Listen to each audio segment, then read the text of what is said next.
Purpose of this quick training video is going to be to talk about the importance of pricing homes and the importance of a CMA and the importance of just generally knowing your market. So a few points. Number one, the whole purpose is to save our clients money. If you don't know how to price a house and you price it too low, you are costing your clients money, and that is a great way to not ever get any repeat business or referrals. Number two, if you overprice the house and you overpromise, oh, I can get you this, and you can't, you're going to run into issues, okay? They're going to hate your guts, but now they're going to hate you for a different reason because you promised something you can't deliver. The whole purpose of us is we don't have to do that. Number three, you got to know your market to do a good job. If you don't know your market to do a good job, go learn it. Go spend some time. Go tour some houses. Go look at different neighborhoods. Just go learn. Okay, just go learn. If you're going, here's a great idea.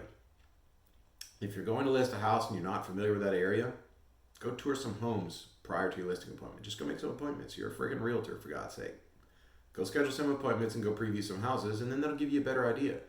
Because if the neighbors' houses have been sitting on the market for forever and they're not selling, okay, then you know that you can go into them and say, hey, I just went and toured these houses literally today. They're not selling. Here's where they're priced. You are nicer or you are less nice. What makes you think you can price higher?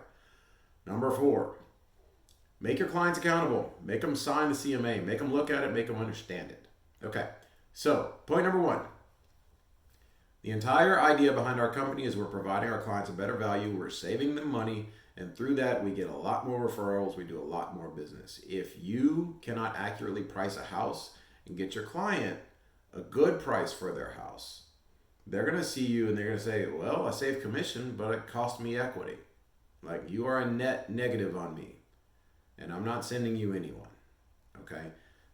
In order for this to work, in order for you to get those referrals, they have to feel like you're providing them with not just great service, but great pricing and great negotiating on their behalf in order to get them top dollar.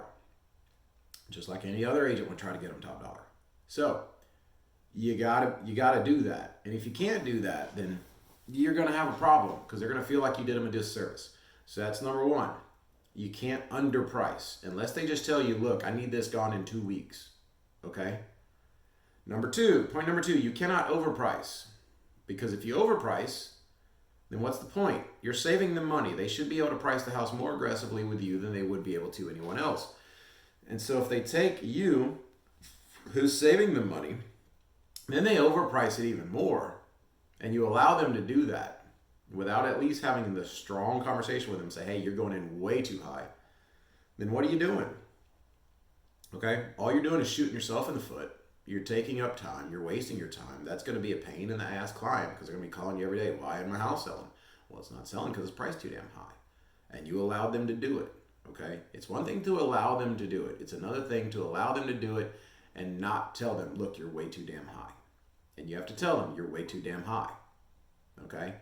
Number three, you got to know your market to do a good job. If you don't know your market, go learn your damn market. Go, if you got a listing presentation to go give somebody and you're not sure where you need to be, go tour some other houses in the neighborhood. Go tour some similar houses. Okay, if you're doing a CMA, you should have active homes that are similar. Go look at the damn things. Because here's the thing, that's their competition. Realistically, the buyer that's online shopping for houses, guess what they're going to do? They're going to go look at those houses. If you're using it in your CMA because it's other active properties, hey, you're going to look at those houses. You need to be familiar with those houses to some degree. You at least need to be familiar enough to be able to look at those houses and say, that's in this neighborhood and it's priced accurately or high or low for that neighborhood. You got to know because the market, the buyers out there, they're just going to be looking at these as a stack on Zillow or a stack on Realtor.com or wherever else. And they're going to look at them all and say, they're going to basically order them and say, well, this one's high, this one's low, this one's lower, this one's nicer, this one's this. If you can't do that for your client, you're doing them a disservice, okay? So you have to get good at that. Number four, make your client accountable. Make them look at, understand, and ideally sign the CMA. Leave a copy of the CMA, the comparative market analysis, with them to where they can pull it up. So when you get that angry phone call saying, hey, why is this? Why haven't you sold my house? You can just tell them, look, pull out your CMA. I told you we need to be at 325 and we started at 370. and somehow we're not getting activity. And hit them with a stupid stick a little bit. Say, look, go down to the Ford dealership and price every F-150 $30,000 over MSRP and ask me how many you're going to sell. Okay?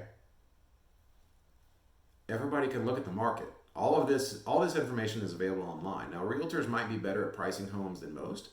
Okay, and a really good realtor is going to be a lot better at pricing a home and having a pulse of the market than other people. So they'll know whether they can get an extra 1, 2, 3% for their client because there's not enough supply or because it has some awesome feature. But make them understand that. Make them look at that CMA and say, look, this is where you need to be. You could say you want to be here. Okay, and I get it.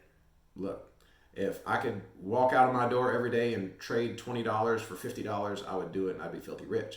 But it's not going to happen. Okay, it's not practical. It's not reasonable unless you have one of those unique situations where you got the perfect house with the perfect pool and the perfect this, and there's no supply, and it's the right time of year. Then you can start pulling some extra money. Okay. But in general, it's going to come down to how accurately can you price it and how well you can negotiate.